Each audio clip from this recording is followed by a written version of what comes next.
Hi అందరికీ. Crispy దోశలను ఏ రకంగా prepare చేసుకోవాలో ఈ వీడియోలో చూసేద్దాం.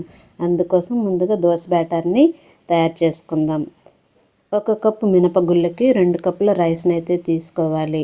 అదే రకంగా 2 స్పూన్ల శనగపప్పుని, 1 స్పూన్ మెంతులను అయితే యాడ్ చేయాలి. ఈ రెండింటిని యాడ్ చేసినట్లయితే దోశలు అనేవి చాలా క్రిస్పీగా, సాఫ్ట్గా హోటల్లో చేసినట్లుగానే వస్తాయండి.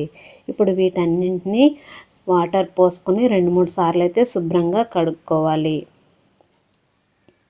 కడిగేసుకున్నాక వీటిలో తగినన్ని వాటర్ని పోసుకొని మూత పెట్టేసుకొని 4-5 గంటలైతే నానబెట్టుకోవాలి.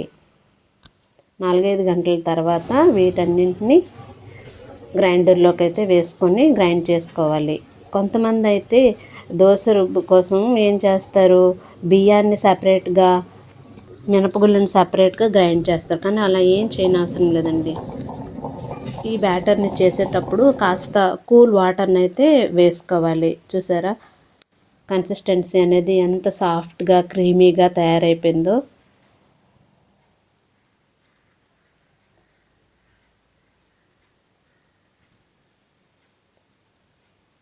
ఇప్పుడు ఈ రుబ్బుని ఒక ఎయిర్ కంటైనర్ బాక్స్లోకి అయితే ట్రాన్స్ఫర్ చేసుకుందాం.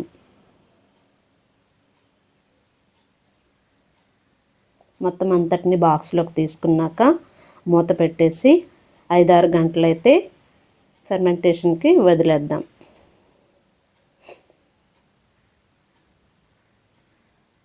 మార్నింగ్ లేసి చూసారా దోశ బ్యాటర్ అనేది చాలా చక్కగా పొంగింది కదండి.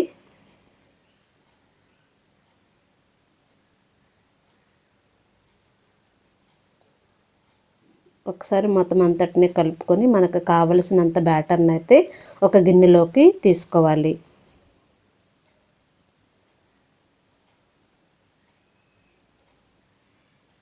ఇప్పుడు ఈ బ్యాటర్లోకి రుచికి సరిపడా సాల్టు, 1 స్పూన్ జీలకర్ర, తగినన్ని వాటర్ని అయితే పోసుకోవాలి.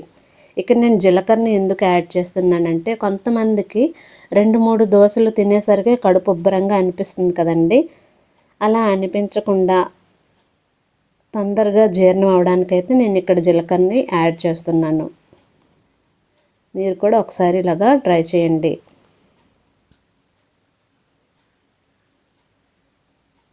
ఇప్పుడు స్టవ్ పైన ప్యాన్ పెట్టుకొని కాసేపు అయితే ప్యాన్ని వేడి చేసుకోవాలి.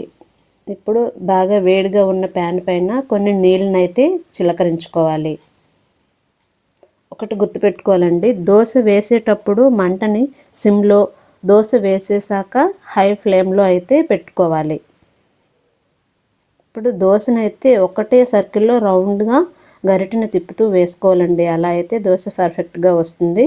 ఇప్పుడు ఈ దోశ పైన ఒక 2 చుక్కల ఆయిల్ని వేస్తే సరిపోతుంది. ముందుగా మనం ఆయిల్ ఏం వేయనవసరం లేదు. దోశ వేసినాక ఆయిల్ వేస్తే అయితే సరిపోతుంది.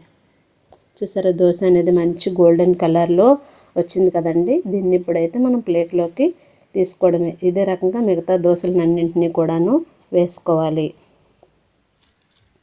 అంతేనండి. ఇప్పుడు దీన్ని పల్లి చట్నీతో సర్వ్ చేసుకోవడమే. Thank you for watching.